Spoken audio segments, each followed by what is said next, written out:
Hello, everybody. It's another episode of the Uncanny Spirits Club here on YouTube, Facebook, and on my Twitch channel. Um, it's good. Well, I guess I can't really see anybody, so I was going to say it's good to see everybody here, but I can't see anyone, and nobody's tuning in yet. That one person on Twitch who always watches me and never speaks will probably show up. Um, Pardon me, I have a little bit of a sniffle.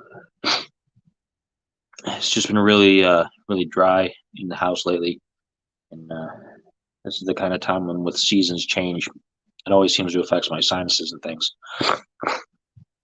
It's gross sounding. Gross sounding. But yeah, so what do we got going on here today? Um, Today I'm going to review something that I have had before, but I can't remember actually doing a review for it. I may have, and I just didn't remember.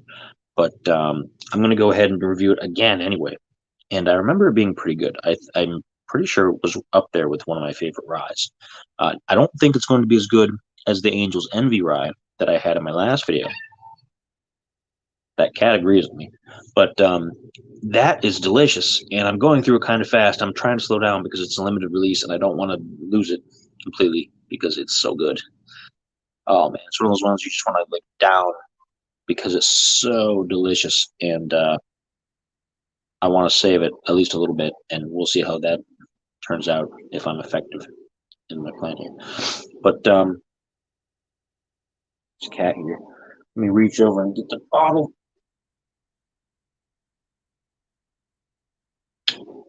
So we have High West whiskey from High West Distilleries, double rye. And I have had this before, like I said, and I really enjoyed it. And they have it at my local grocery store. And it's made from two rye whiskeys, both minimum of 2 years old and sourced from multiple distilleries. And you can look, and this is a really interesting thing, you can look up at highwest.com for technical details and sourcing.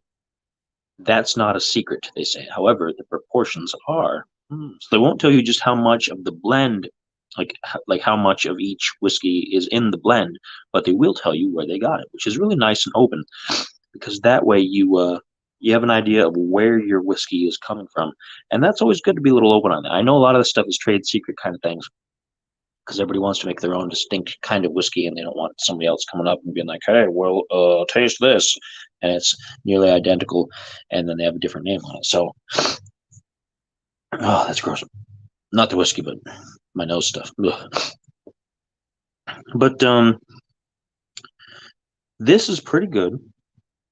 It's bottled by High West in Park City, Utah, which is pretty decent. They this is 92 proof, so not anything to sneeze at. The cork is nice. It's got a nice wooden top on it, nice wooden topper, which is distinctive, real nice. The bottle is nice and clean, tall and angular. Satisfying little cork pop. That'll help clear out those sinuses. It's not real fumey, but it's definitely a nice rye smell. Very nice. I've got a little cup with a smidge, a tiny smidge of water down the bottom already. I haven't got around to making those ice cubes yet. You were probably all thinking, "Hey, how lazy do you have to be just not to make ice cubes?" I got things to do, all right? I got things to do, which is drinking whiskey. Can't be fussed with no ice cubes.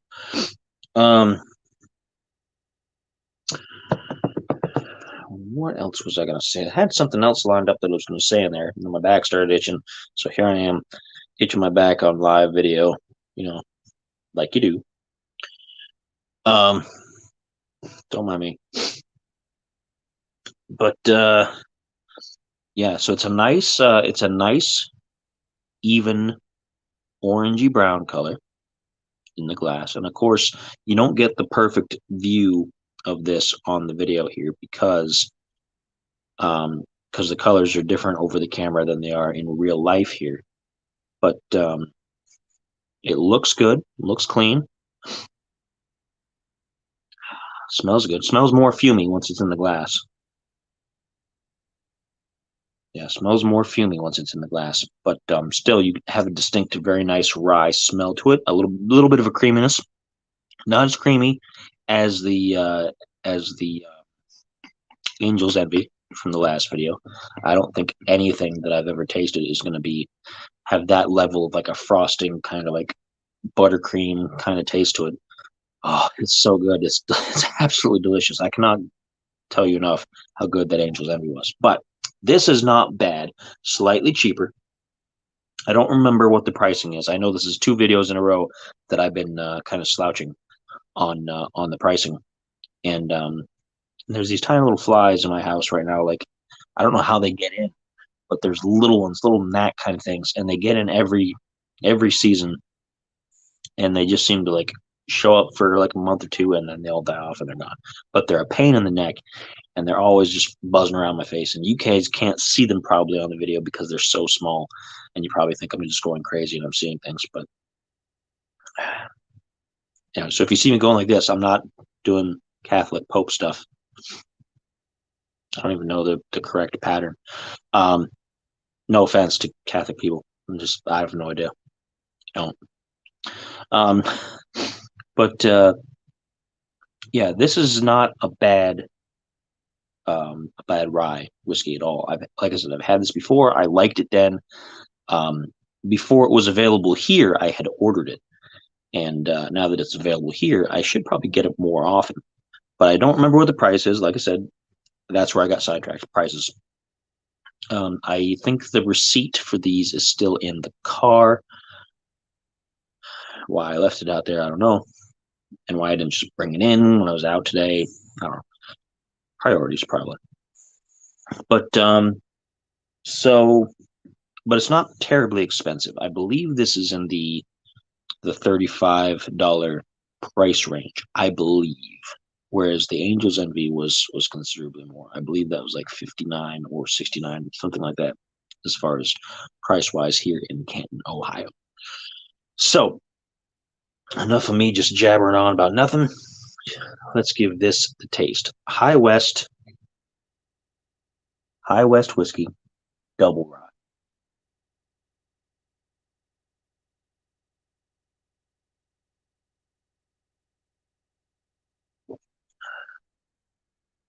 Mm, it's very good, very warming. It warms you up all the way down. I've been having a lot of heartburn lately, so this is probably going to bother me all night. But on a normal day, um, pretty delicious stuff. It's very mild. That warming sensation is huge. Like it really, like you can really feel it spreading out. But as far as like the alcohol-y, ethanol-y taste, that's not really all that bad. And this is not nearly as expressive as the Angel's Envy from the last video, but it's a good example of a nice, mild, very smooth rye. Um, Very good stuff. It doesn't try to go out of its comfort zone too much, but it's not boring either. I've had whiskeys, and you've seen them on my channel here. I've had some whiskeys where there's just not much going on. Like they're decent.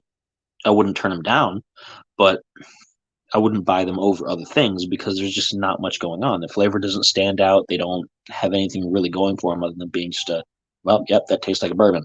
But this is pretty good.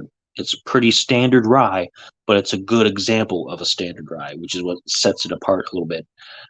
It's nice and mellow, has a nice little numbing effect on the tongue, on the inside of the mouth. It's a nice solid proof. It's not ridiculous. It's not going to get you completely drunk after just 2 glasses, but it's not going to make you hurting for a buzz either, because after a glass or two of this, you're going to feel pretty good. Um, and me, I prefer to feel pretty good with my whiskeys and my spirits in general. I don't like to be so completely trashed that I can't really taste the whiskey anymore, or that I'm not really caring what I'm drinking. I don't want to be, if I'm going to get like just drunk for no reason other than to get drunk, which is not very often, I would get a vodka or I'd get something like that, because who cares? Not to offend people who make vodka, because I'm sure there are better vodkas out there than what I've had, but for the most part, that's all I can see vodka for. It's just for getting completely plastered on. So But this is decent. It'll warm you up. It'll give you that good fuzzy feeling inside. It's smooth. You could take a shot of this and feel pretty good.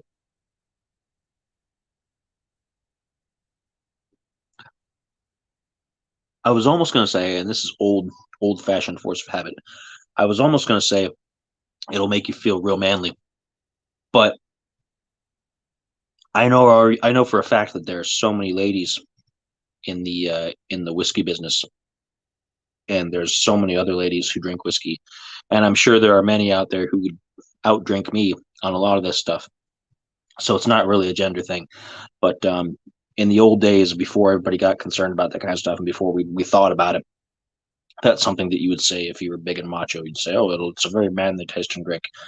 But instead, instead of saying that, even though kind of I already did, but instead, let's say it's a nice and mature beverage. It's a nice grown up beverage, as opposed to like Jack Daniels or something that you might drink as a youth who's just getting into the whiskey scene, or something like that. Like this is nice, mature, grown up whiskey for all genders. There you go. And I'm not going to get into a big like gender argument. We don't do that on this channel. That's not important. Equality. That's it. That's like full stop. We go quality. Boom. No arguments. No nothing. That's it. I don't really care about the details. I don't care about this, that. I'm not putting anybody else above each other. I'm not going to say that somebody's better than another just because of this or that or whatever quality they're born with. I don't care. None of that matters on this channel. This channel is about the brown stuff, the old brown stuff. Okay. I'm just going to stay that way. So that's High West Double Rye. I really enjoy it. It's a good daily drinker. Well, I don't know. It seems like something maybe a little bit more special like that. Maybe a weekly drinker, as opposed to something you just go through the bottle after like a several days. You might keep this around for a month or two or longer. I mean, not everybody drinks the quantity that I do, but now I'm sounding like I need an intervention. But yeah, this is a good regular drinker. Not necessarily a daily, I suppose, but a good regular drinker. Like you could bring it out like for dinners or for social stuff with friends, and it's a good choice, I think. Now, what do I have upcoming while I've got you guys here? I have things in the mail very soon. Um, I have uh, I have a couple things coming from Craft Shack, craftshack.com. And once again, we are not affiliated. They're not a sponsor, and I don't sponsor them. I just use them as one of my online stores because they're excellent. And that's not like an endorsement, as in they're giving me a big, hefty sack of money to say that. I'm just saying that because I like the products that I've got from them, and they're usually pretty efficient in how they send it off. They were a little rough at first when I first started ordering from them, but they've gotten much better since then. Very fast, very quick turnaround. Now, craftshack.com. They are running a special on the Cedar Ridge brand of bourbon whiskeys, and Cedar Ridge. I like their core products. I like the quintessential. It's excellent. Oh my goodness, it's so good. It has caused some people some problems in the past, but that's something else. And but their regular bourbon, their Iowa whiskey, fly on my nose, um, is pretty good. And they are also the distiller of the Slipknot #9 corn mash whiskey, which is in partnership with Clown, which is Sean Cran from Slipknot. And he's an avid whiskey drinker, and he wanted his own product, and so he approached Cedar Ridge because they're in Iowa, and Iowa is where Slipknot was born. And you don't have to be a fan of that band or a fan of loud, obnoxious metal music to enjoy the Slipknot #9 from Cedar Ridge. It's a very corn heavy, a very sweet mash bill. It's very good. I enjoy it a lot. I get a lot of bottles of it. I've ordered numerous bottles over the years. I've had at least two, maybe three bottles of the quintessential. I've had two bottles of the reserve. I've had four, five, maybe five or six bottles of the normal Slipknot number 9. But the big news I have about that is that they're running a special on Craft Shack for Cedar Ridge products, and so they have a new Slipknot number 9 Iowa whiskey that's red cask edition, and what that means is it's been additionally aged in red wine casks, former red wine casks, which is nice because that can add a different flavor and a different layer to these kind of things. You don't hear that too often in bourbons or with corn mash whiskeys. And so I'm eagerly looking forward to trying that. So I have a bottle of that. I have a bottle of the original, and I have a bottle of the reserve. Uh, and they also have something that I don't think is going to get here anytime soon. It depends on. I don't know if they're going to ship these two parts separately, or if they're going to wait till they have the whole thing and ship it all at once. In which case, I'm going to have to wait till the end of November, because that's when this next product is being shipped. It's due to be shipped at the end of November, and it is Clowns Iowa Shine. That's what it's called. It's called Clowns Iowa Shine, and it's again another product of Slipknot. Sean Crahan. They all play characters in Slipknot in the band, and he's the clown. He has a clown mask, all that, whatever. And this is moonshine, which I'm not super familiar with. I haven't had a whole lot of moonshine in my life, and moonshine is distinct because generally it's straight off the still. It's not distilled through a process. It's once you've made the alcohol, that's what it is. And then you either age it from there, you do whatever, but you don't do a lot of distilling from there, which sets it apart from other more refined spirits. And so he has Clown's Iowa Shine, which was super interesting. And the description says that it's raw bourbon taken straight from the first time that it's been distilled, and then it's been aged in a certain amount of time. I think 2 years or something like that, and then bottled. And so I'm real interested to see how that's going to taste compared to the rest of the lineup. Moonshine is kind of hit or miss. It's hard to say if it's going to be good or not, but it looks like it's going to be interesting enough that I wanted to try it, and they had a special for it. And so yeah, it's going to be available at the end of November. I have pre-ordering for it now. If it doesn't if the red cask doesn't get here sooner, then I'll have to do a huge mega tasting of everything once it all gets here. But I'm hoping that the red cask ships sooner so I can get that and get a tasting in before the other one comes, because that's in stock. But they might bundle it all together, to save on shipping and all that other kind of stuff. So we'll see. I'm not going to be upset if they do that, because I expected that they might when I went in there and ordered everything. So,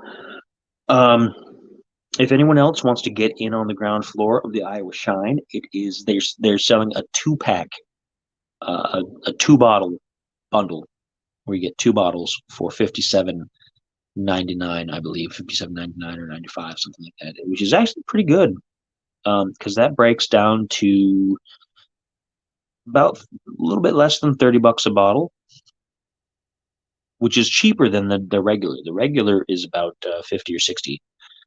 For the regular Slipknot number 9. So this is cheaper. That could be a sign of difference in quality. It could be that it's not meant to just come straight from the still and go in the bottle. Hard to say. I'm interested anyway. I think it's going to be an experiment.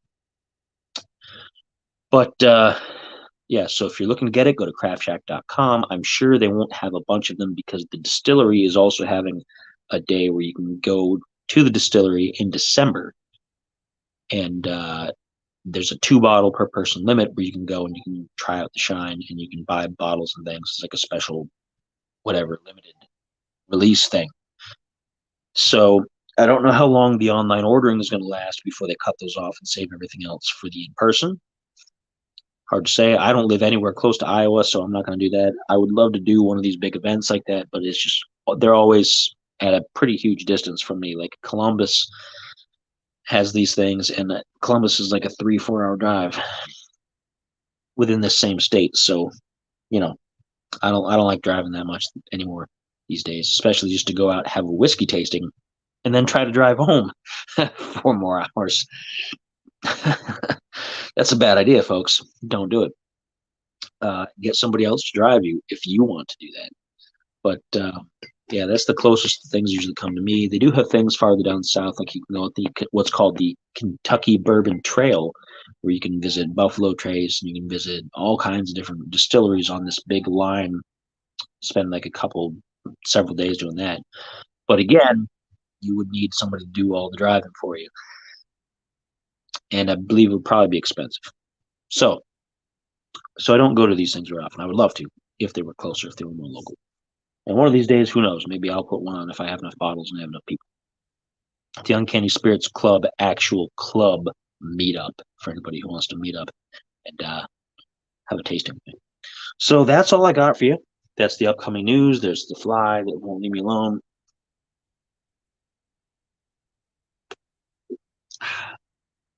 That's a decent, solid rye from High West Distillery, double rye.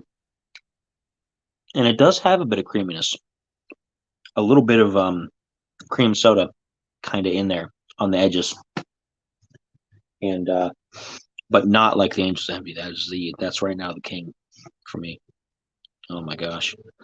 I'm gonna turn this into another love fest for that. So I'm gonna stop while I'm ahead. So that's all I got. Don't know when the next new video will be after this.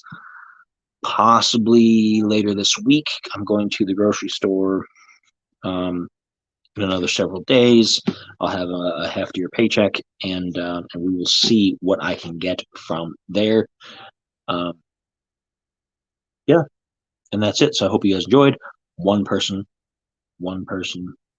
who's always watching and never speaking. Always you. Don't know who you are. But anyway, hope you enjoyed. I'm going to finish this off. Have a good night. Take care. Cheers. Right?